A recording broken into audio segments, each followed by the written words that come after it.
চারুর ফোনে দীপার ছবি দেখে সূর্য জানতে পারলো তার দীপা বিগ বং রেস্টুরেন্টেই আছে।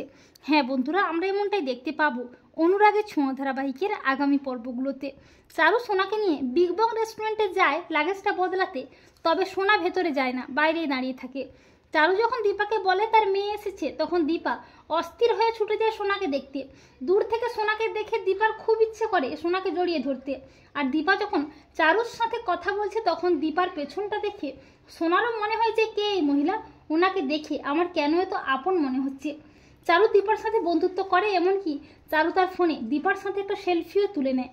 এরপর সূর্যও সেখানে আসে। চারু ও সূর্য দুজনে মিলে সোনাকে স্কুলে নিয়ে যাওয়ার জন্য সেখান থেকে চলে যায়। চারু সূর্যকে বলে, রেস্টুরেন্টের ওই মহিলার সাথে আমার বন্ধুত্ব হয়েছে।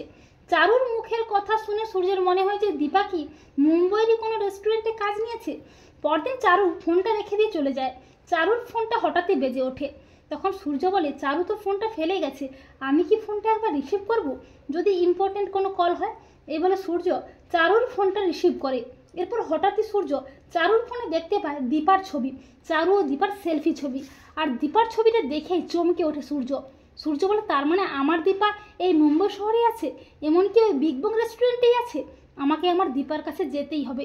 এই বলে সূর্য অস্থির হয়ে ওঠে। তো বন্ধুরা, তোমরা এটাই চাও তো যে চারুর ফোনে দীপার ছবি দেখেই যেন সূর্য জানতে পারে যে তার দীপা বিগ বং রেস্টুরেন্টেই আছে? কমেন্ট করে জানাতে ভুলো না কিন্তু তোমাদের মতামতটি।